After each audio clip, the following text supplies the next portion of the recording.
Halo, assalamualaikum warahmatullahi wabarakatuh. Teman-teman ya tahu tentang hormon ya, mungkin sering mendengar hormon ya, walaupun hormon itu banyak ya, tapi hormon itu memang harus ada di dalam tubuh kita. Ya, hormon itu ya senyawa biokimia yang berperan penting terhadap fungsi tubuh. Nah, jadi kalau hormon tidak seimbang ataupun ada gangguan, ya fungsi tubuh kita juga bisa ikut terganggu. Jadi bisa saja ya kalau teman-teman merasa tubuhnya nggak beres, ya itu bisa saja karena hormonnya sedang tidak seimbang. Jadi kita akan membahas tanda hormon tubuh tidak seimbang.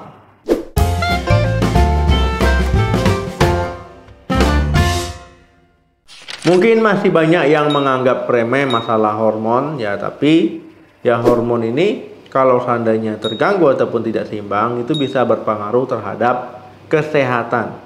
Dan juga gejala-gejala sederhana ataupun gejala ringan itu bisa saja menandakan kalau hormon tubuh teman-teman sedang tidak seimbang. Nah, yang perlu digarisbawahi adalah ya pembahasan pada video ini itu ya lebih ke hormon yang tidak seimbang pada wanita.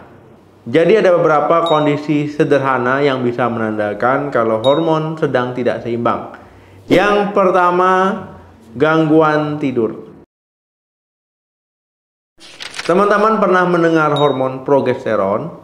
Ya, hormon ini ya dihasilkan oleh ovarium pada wanita. Ya, kalau seandainya hormon ini lebih rendah dari biasanya, ya teman-teman akan kesulitan tidur. Ya, tapi kalau hormon ini normal seimbang, ya itu akan memberikan rasa kantuk. Kemudian kalau kadar estrogen teman-teman sedang tinggi, ya itu juga bisa menyebabkan teman-teman mengalami hot flash ya, ataupun berkeringat di malam hari ya, sehingga teman-teman ya akan merasa risih ataupun sulit tidur ya ketika terbangun. Kedua, menstruasi tidak teratur. Pada wanita ya yang belum menopause ya itu akan menstruasi ya, menstruasi orang tahunya mungkin 28 hari ya, tapi siklus menstruasi yang normal itu dia plus minus 7. Artinya ya kalau 28 hari plus 7 artinya 35 hari. Ya minus 7 21 hari berarti dari 28. Nah, jadi antara rentang 21 hari sampai 35 hari itu masih siklus normal. Ya jadi tiap bulan nggak mesti sama. Asal rentangnya masih 21 sampai 35 hari masih dalam kategori normal. Nah, beda cerita kalau siklus menstruasi teman-teman di luar rentang itu ya berarti tidak normal. Apalagi kalau teman-teman ya sampai berbulan-bulan tidak menstruasi. Nah, ini tidak normal. Kalau teman-teman siklus menstruasinya berantakan ataupun tidak normal, ya itu bisa menandakan hormon teman-teman tidak seimbang ya, baik estrogen maupun progesteron.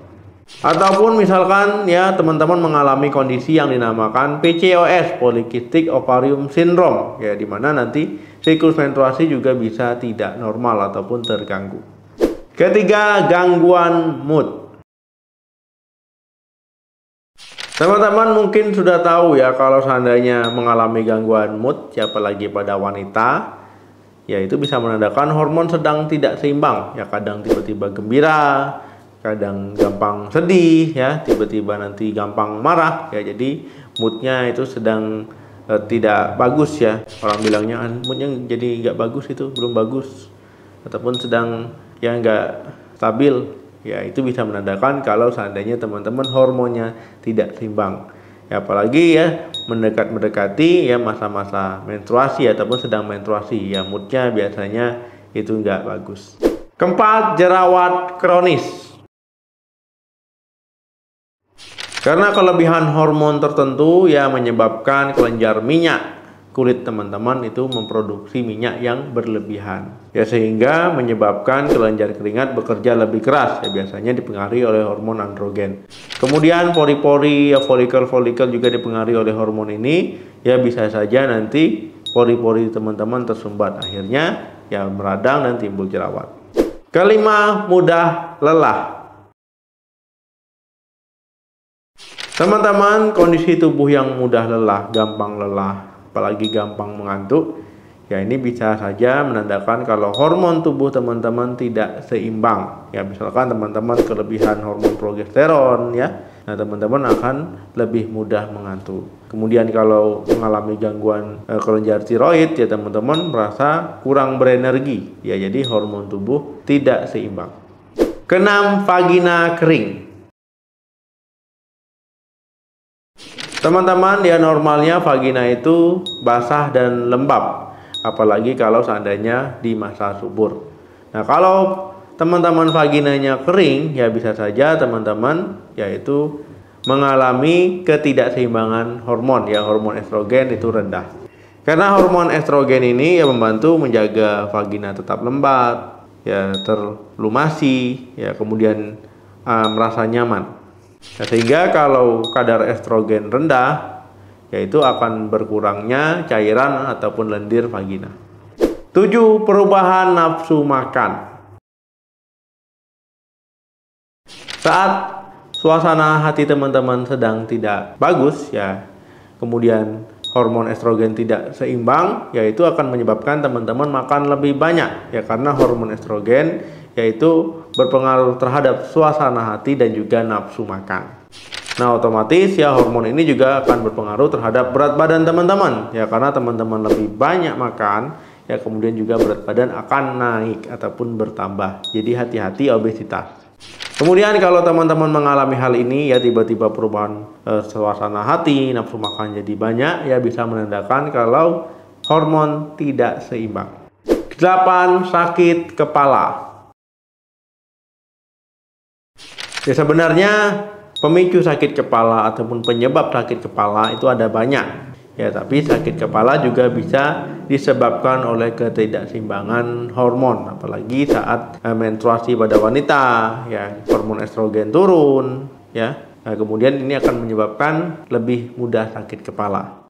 Jadi kalau teman-teman sedang menstruasi ataupun head sakit kepala, yaitu ada pengaruhnya dengan hormon ya, karena memang hormon estrogen itu sangat berpengaruh terhadap kondisi ini. 9. Menurunnya gairah seks. Ketika teman-teman sedang tidak bersemangat ya untuk berhubungan dengan pasangannya, ya tidak bergairah, yaitu bisa menandakan kalau hormon tubuh teman-teman sedang tidak seimbang. Ya, mungkin teman-teman yang sudah menikah ya sering mengalami hal ini, yaitu terjadi karena hormon sedang tidak seimbang. Karena memang teman-teman akan mengalami fase-fase ini, yaitu normal-normal saja ya ketika terjadi. Nah, tetapi kalau terlalu sering ya itu juga tidak bagus. 10. Perubahan pada payudara. Penurunan kadar hormon estrogen akan menyebabkan payudara wanita itu kurang padat. Nah, begitu juga sebaliknya, kalau hormon estrogen sedang tinggi ataupun kelebihan estrogen akan membuat payudara wanita itu akan kencang ya, lebih padat. Kondisi ini juga bukan hanya terjadi pada wanita saja ya, pria juga bisa. Ya, kalau pria payudaranya besar itu ya gangguan hormonal ya, itu disebut dengan ginikomastia. Ginikomastia terjadi karena peningkatan estrogen dan penurunan testosteron. Nah, teman-teman, itu tadi ciri-ciri ataupun tanda hormon tubuh sedang tidak seimbang. Nah, tanda mana yang teman-teman alami ataupun ada tanda yang belum saya sebutkan, silahkan tulis di kolom komentar. Terima kasih yang sudah menonton video sampai habis. Jangan lupa like, share, dan komen. Sampai ketemu lagi di video saya selanjutnya. Salam sehat, sampai jumpa.